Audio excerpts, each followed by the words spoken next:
이틀 전이 저희 나라 3월 1일 3.1절이었죠. 그래서 그것을 맞이해서 오늘은 원래 제가 매월 그 첫 주에 우리 교회 달력 첫 번 달력에 있는 그 암송 말씀을 가지고 제가 말씀을 전하는데 그건 다음에 하기로 하고요.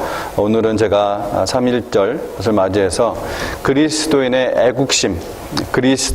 애국심에 대해서 하나님의 말씀을 제가 나누기로 합니다.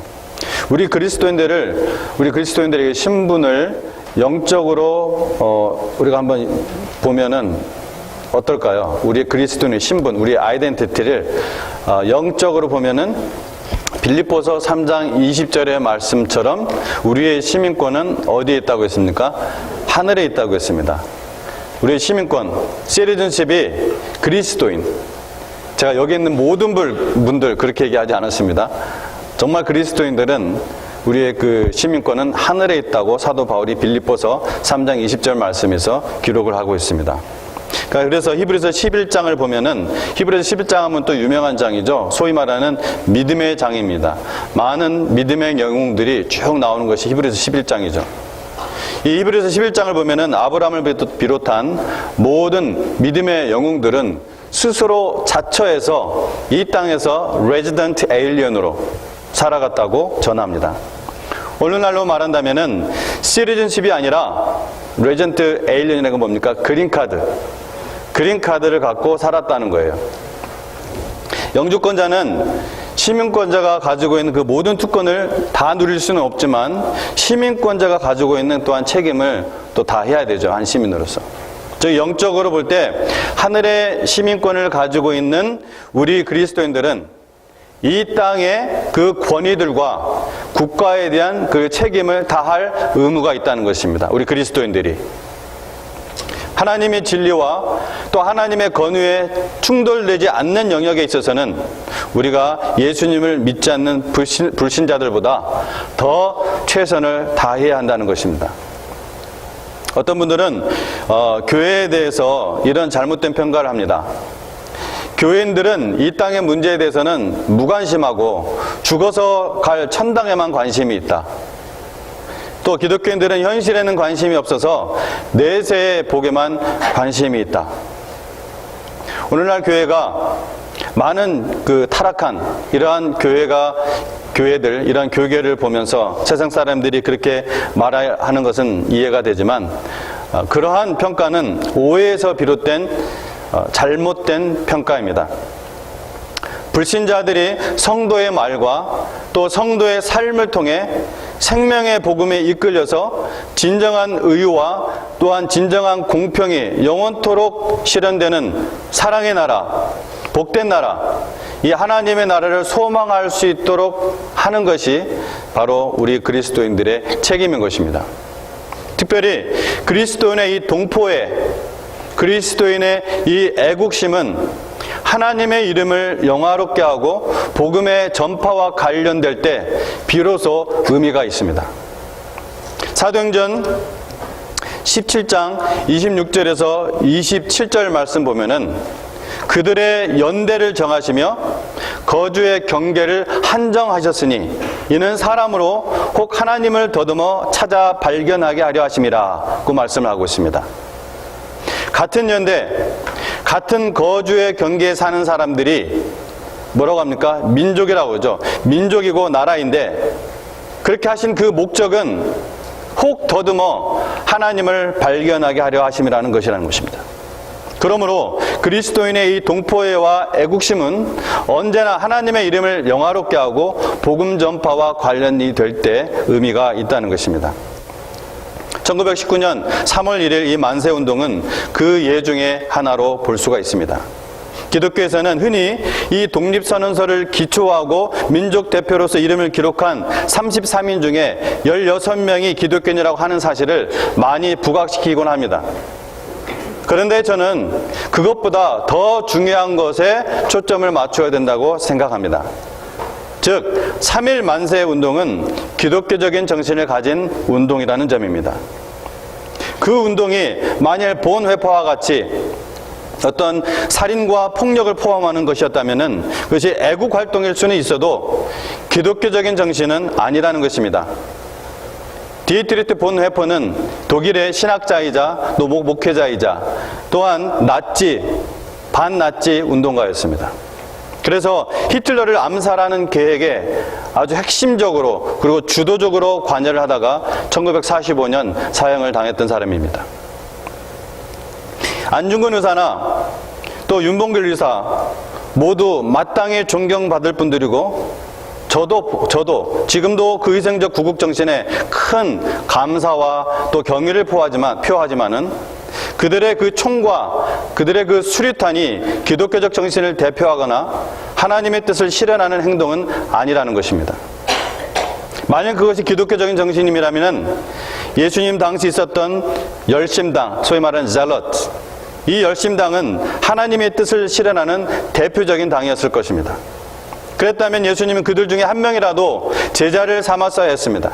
그리고 최소한 한 번이라도 그들의 방법, 즉 무력으로 이스라엘을 구했어야 했습니다. 하지만 예수님은 로마의 식민지하에서 자유와 독립을 갈망했던 이 유대인들의 그 간절한 갈망했던 그 이스라엘을 그런 방법으로 구원하지 않았습니다. 그래서 우리가 너무나 성경을 통해서 잘 보고 있습니다. 그러면 이스라엘 사람들이 가나안 사람들을 전쟁을 통해 전몰시킨 이 일은 어떻게 된 것인가? 여러분이 마음속에 그런 질문이 떠오를 수가 있을 것입니다. 그건 잘못된 것 아닌가? 그러면 그 전쟁은 다 죽여버렸기 때문에 사람뿐만 아니라 짐승까지 다 죽이라고 했잖아요. 제가 이미 창세기 강의 때 몇 차례 얘기했지만 그것은 하나님께서 명령하신 소위 말하는 헤렘, 진멸, 전몰의 심판입니다. 하나님의 심판이에요. 하나님께서 명령하신, 하나님이 시켜서 하신 심판이라는 것입니다. 하나님께서 우상과 죄악으로 가득 찬 이 가나안 사람들을 400년 이상을 참아주시다가 그 죄악이 하늘을 찌를 정도가 되었을 때 누구를 들어서 사용했죠? 모세를 들어서 이스라엘을 이집트 땅에서 빼내신 다음에 그 이스라엘을 가지고 그 이스라엘을 하나님의 심판의 도구로 사용하셔서 가나안을 전몰시켰던 것입니다. 그 역사적 과정과 하나님의 명령에 대해서는 제가 창세기 강의를 통해 이미 여러 차례 말씀드렸으므로 오늘 거론하지는 않겠습니다. 그렇다면 이 3.1 만세 운동은 어떤 면에서 기독교적인 정신을 실현하는 운동이었는가? 그리스도 안에서 참된 자유와 생명을 경험한 그리스도인들이 태극기만 손에 들고 조국을 위해 대한독립 만세를 외쳤기 때문입니다. 자유와 독립을 위한 만세를 외치다가 총을 쏘면 그냥 총을 맞았고 잡아서 고문을 하면은 그 고문을 다 받아내다가 죽었던 것입니다. 그 중에 한 그리스도인이 바로 그 유명한 유관순 누나인 것입니다. 18살 때. 독립유공자이신 진남포 신흥리교회 이하영 목사님도 그 중에 한 분입니다. 1919년 9월 서울고등법원에서 열린 진남포 만세 시위 관련자 상고심에서 이하영 목사님은 자주 독립은 하늘과 사람 모두의 뜻임을 강조하였습니다.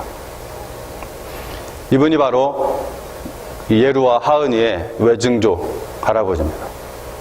외고조 할아버지입니다. 외고조.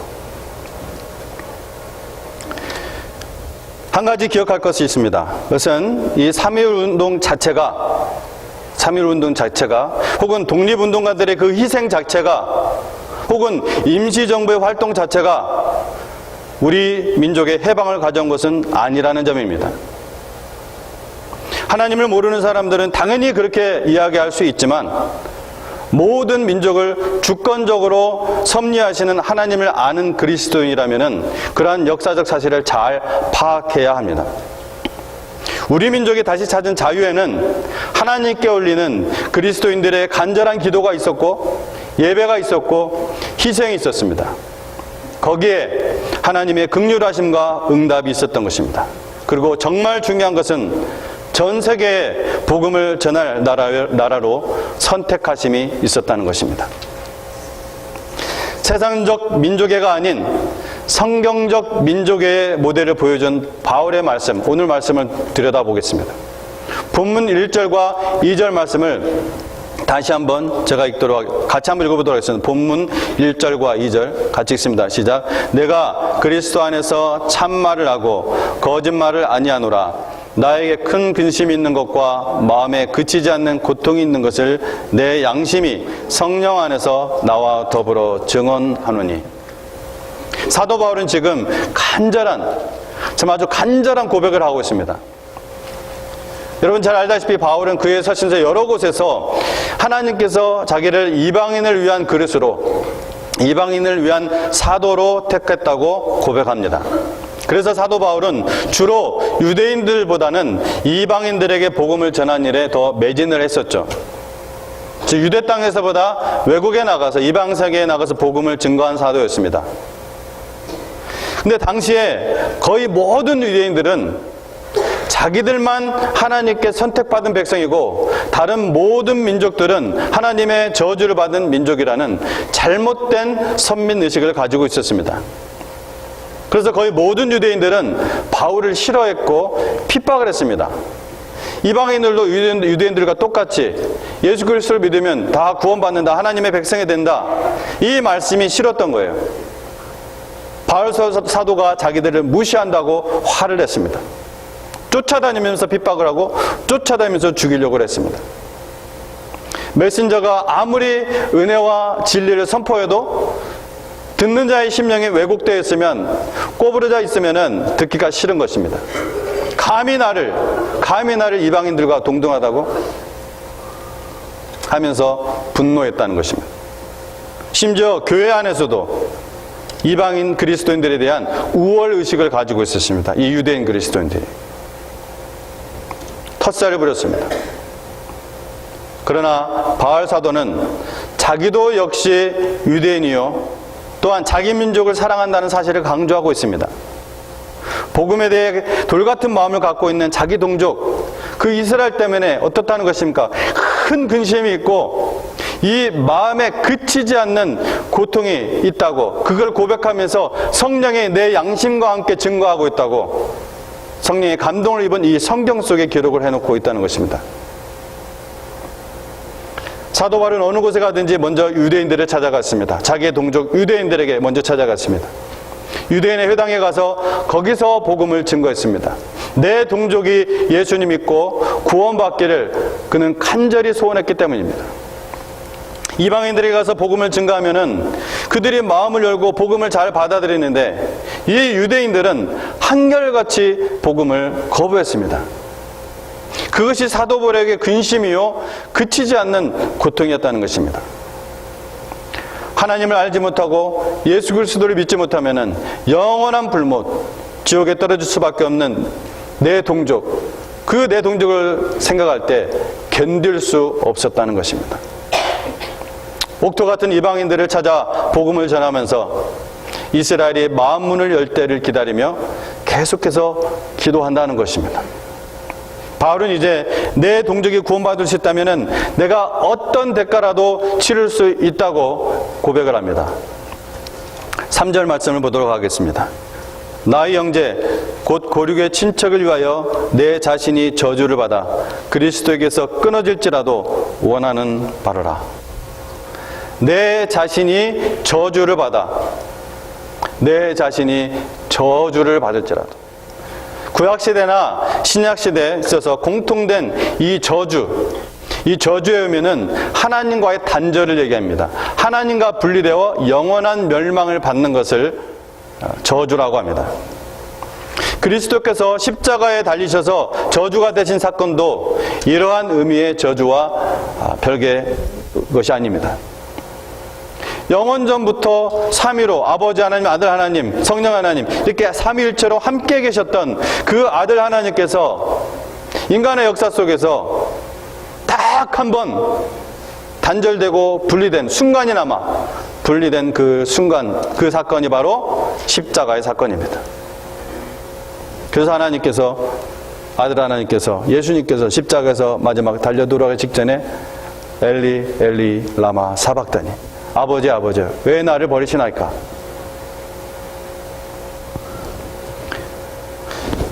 사람의 죽음이란 여러분, 존재가 사라지는 것이 아니라 하나님과 분리되는 것을 의미합니다. 하나님과 단절되는 것을 의미합니다.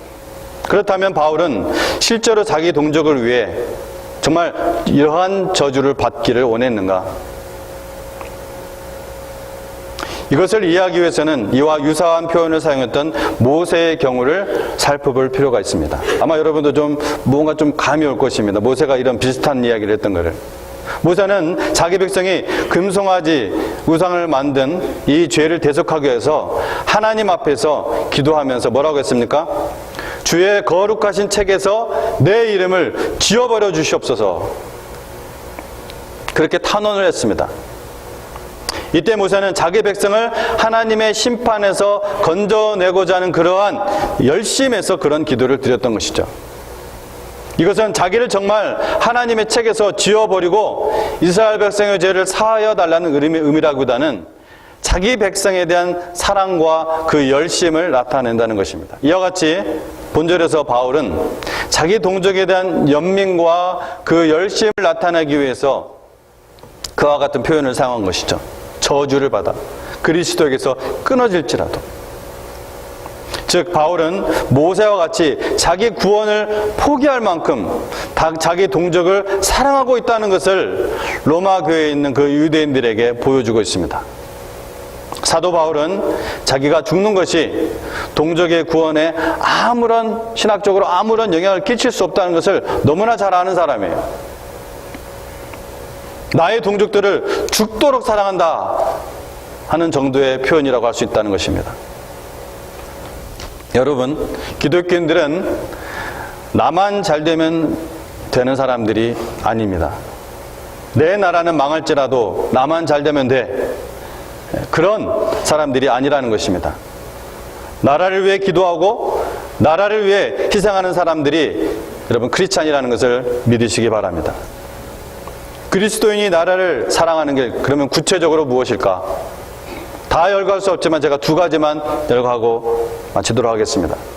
첫째는 나라를 위해서 기도하는 것입니다. 뭐라고요? 나라를 위해서 기도하는 것입니다. 기독교인의 가장 큰 사명 중에 하나는 바로 이 기도하는 사명입니다. 역사의 파수꾼이 되는 것입니다. 워치맨이 되는 것입니다.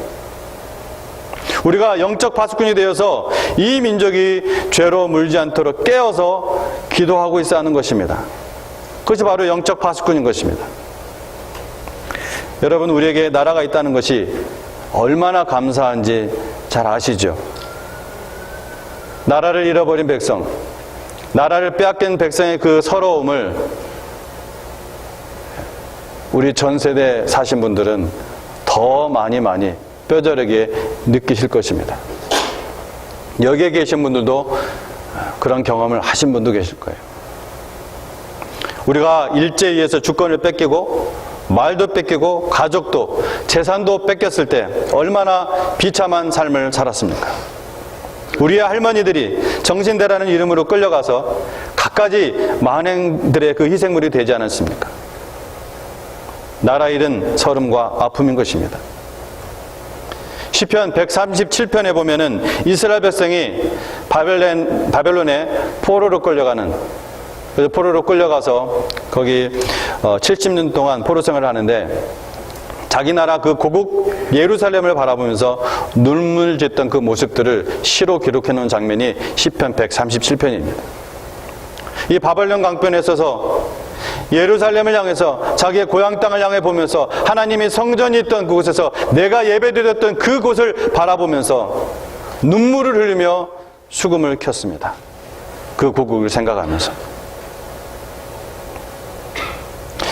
우리가 나라가 있다는 것이 얼마나 감사한지 모릅니다. 다시 한번 이야기하지만 총과 미사일 혹은 핵잠수함 이런 자체가 나라를 지켜주는 것이 결코 아닙니다. 하나님께서 지켜주시지 않으면은 그 모든 무기들과 병력이 아무 소용도 없다는 것을 우리는 역사 속에서 수없이 많이 보았습니다. 그러므로 여러분이 나라를 위해 기도하는 것은 나라를 위해 안전을 책임지는 것입니다. 사탄이 사람의 탐욕을 이용해서 전쟁을 일으킨다고 할지라도 그 전쟁의 승패는 언제나 하나님께 달린 것입니다. 하나님의 섭리와 주권에 달렸다는 것입니다. 그러므로 우리 그리스도인들은 무고한 피를 흘리는 이러한 전쟁이 없도록 기도해야 합니다. 맨날 자기 문제만 위해서 기도하지 마시고 나라를 위해서, 어머니의 나라 한국을 위해서, 아버지의 나라 미국을 위해서 기도하십시오. 그것이 나라를 사랑하는, 그것이 애국하는 그리스도인의 모습입니다. 마지막 둘째로 복음을 전하는 일이 나라를 사랑하는 길입니다. 사도 바울이 살던 시대에는 어떤 시대입니까? 이스라엘이 로마의 식민 통치를 받던 시대입니다. 그리스도인들 외에는 이 일제시대처럼 그렇게 아주 심한 억압이 있지는 않았지만 차별과 멸시를 받는 것은 매 한 가지였습니다. 그러나 사도 바울은 그의 서신서 어디에서도, 사도 바울뿐만 아니라 이 성경 어디에도 예수님의 제자 어느 누구도 그리스도인들에게 그 로마로부터 독립할 수 있도록 레지스탕스를 결성하라든지 암살을 지시하지는 않았습니다. 그는 검으로 일어선 로마는 결국 하나님께서 검으로 망하게 하실 것이라는 것을 알았던 것입니다. 또한 로마 사람들도, 원수 같은 그 로마 사람들도 결국 구원받아야 할 죄인이지 증오하고 죽여야 할 대상이 아니라는 것을 믿었습니다. 그래서 그는 로마서 1장 14절 15절에서 이렇게 기록합니다. 헬라인이나 야만인이나 지혜 있는 자나 어리석은 자에게 다 내가 빚진 자라. 그러므로 나는 할 수 있는 대로 로마에 있는 너희에게도 복음 전하기를 원하노라.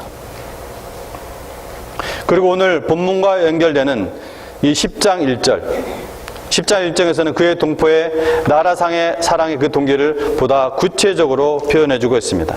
형제들아, 내 마음에 원하는 바와 하나님께 구하는 바는 이스라엘을 위함이니 곧 그들로 구원을 받게 함이라. 일제강점기 당시 안창호 선생님이 이런 말을 했다고 합니다. 경찰서 1개를 세우는 것보다 교회 10개를 세우는 것이 훨씬 유익하다. 예수님께서 예언하신 대로 지금 이 시대에 이 말세에 교회가 타락하고 영적 지도자들이 타락하는 것은 현실입니다. 그러나 여러분, 돌팔이 의사가 있다고 해서 모든 의사가 엉터리이기 때문에 모든 병원을 문 닫아야 된다고, 모든 의사는 필요 없다고 주장하는 사람이 없듯이 주님의 몸된 교회는 여전히 이 세상의 유일한 빛이고 유일한 생명입니다. 폭풍을 휘몰아치는 이 세상에서 사람들을 구원할 수 있는 유일한 구원의 방주라는 것입니다. 교회에 다니는 사람은 많지만 예수님께서 보시기에 진정한 교회는 아주 적은 소수일 것입니다. 하지만 바다의 3.5%의 이 소금 농도가 바다 전체를 썩지 않게 해서 물고기를 그 안에서 살 수 있게 하듯이 소수의 진정한 그리스도인이 복음으로 살고 복음을 전할 때 한국이, 미국이 더 부패하지 않도록 붙잡아 줄 수가 있습니다. 예수님께서 자신이 다시 올 때 세상에서 믿음을 보겠느냐, 이렇게 하셨던 말씀을 고려해서 좀 어둡게, 좀 더 부정적으로 표현하자면 최소한 세상의 부패 속도를 늦출 수가 있습니다. 어차피 세상은 부패합니다. 어차피 멸망의 길로 치닫고 있습니다. 그러나 최소한 그 속도를 늦출 수가 있습니다. 왜 그렇게 하려고 합니까? 그 안에 한 사람이라도 더 구원해야 되기 때문에 그렇습니다. 그러기 위해서는 교회가 먼저 회개하고 다시 하나님의 말씀으로 돌아가야 합니다. 계속해서 끊임없이 오직 하나님의 말씀으로 돌아가고 또 돌아가고. 왜 그래야 되느냐? 우리가 그렇게 열심히 하지 않아도 사탄은 열심히 우리 그것을 방해하기 때문에 그렇습니다. 교묘하게 여러 가지 감정들로, 갈등들로. 여러분, 교회가 사소한 원망이나 섭섭함이나 안일함에 빠질 시간이 없습니다. 시간 낭비하지 마십시오. 교회가 그렇게 회개하고 말씀을 회복하고 그 말씀을 성령의 권능을 믿고 전도하는 것이 진정한 애국입니다. 하나님을 알지 못하고 영원한 불못에 던져지는 그 비참함을 생각해 볼 때 우리는 오늘 기회가 있을 때 복음을 증거해야 한다는 것입니다. 그것이 애국하는 것입니다. 사랑하는 여러분, 오늘 3.1절 기념주일을 맞이하면서 나라 사랑하는 마음을 다시금 여러분 마음속에 되새기면 좋겠습니다. 나라를 위해 기도하시고 민족 복음화를 위해 전도하는 여러분 되시기를 주의 이름으로 축원합니다. 기도하겠습니다.